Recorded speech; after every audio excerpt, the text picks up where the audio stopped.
இன்று மாநில அரசினுடைய பட்ஜெட்டை தாக்கல் செய்கிறார்கள். நேற்று இது ஏதோ சாதாரண பத்திரிகை செய்தி அல்ல, அல்லது யாரோ எதிர்க்கட்சிகள் கூறுகின்ற குற்றச்சாட்டு அல்ல.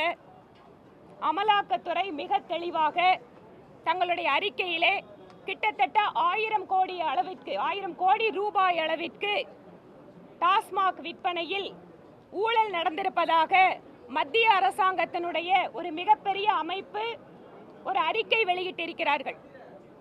அந்த அறிக்கைக்கு பின்பாக மாநில அரசு தொடர்வதற்கான தங்களுடைய தார்மீக உரிமையை இழந்திருக்கிறது. இந்த பட்ஜெட் தாக்கல் பண்றது கூட இந்த அரசாங்கத்துக்கு எந்த விதமான அருகதையும் கிடையாது என்றே பாரதிய ஜனதா கட்சி நினைக்கிறது. 1000 கோடி ரூபாய் ஊழல் மட்டுமல்ல, சட்டம் ஒழுங்கு பிரச்சனை, தங்கள் நிர்வாகத்தின் மீது மக்களுக்கு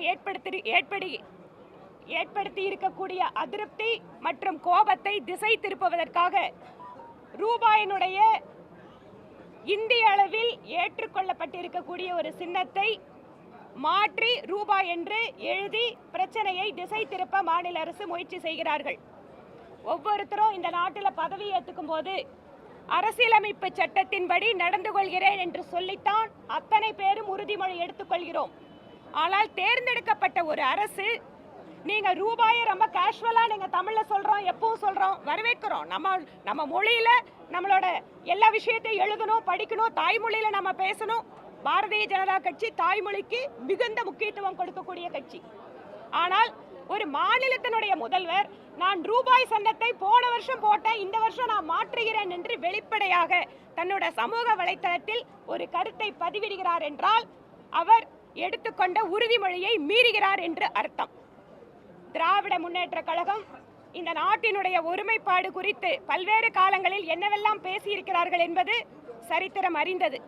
ஆனால் மாநில அரசினுடைய தோல்விகளை மறைப்பதற்காக மாநிலத்தினுடைய முதலமைச்சரே ரூபாய் என்பதை இனிமேல் நாங்கள் குறிப்போம் என மாநில அரசினுடைய ஊழல்களை மறைப்பதற்காக ஒரு நாடகத்தை நடத்தி கொண்டிருக்கிறார் என்றே பாரதிய ஜனதா கட்சி நினைக்கிறது.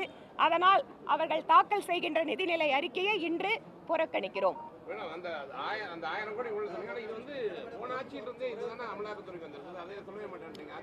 அமலாக்கத்துறை என்ன நடவடிக்கை எடுத்தாலும் அவர்கள் கோர்ட்ல நடவடிக்கை எடுத்துட்டு இருக்காங்க. சட்ட ரீதியாக என்ன நடவடிக்கை போயிட்டு இருக்கோ அது போயிட்டு இருக்கு. நீங்க இன்னைக்கு வந்திருக்கக்கூடிய இந்த பிரச்சனையை முதல்ல மீடியால பேசுங்க.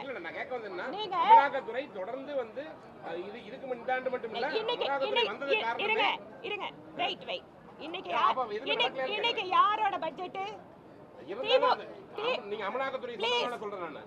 திமுக அரசினுடைய பட்ஜெட் இன்னைக்கு. நேற்று அமலாக்கத்துறை ஸ்டேட்மெண்ட் கொடுத்திருக்காங்க. இதற்காக எங்களுடைய பதில் இது.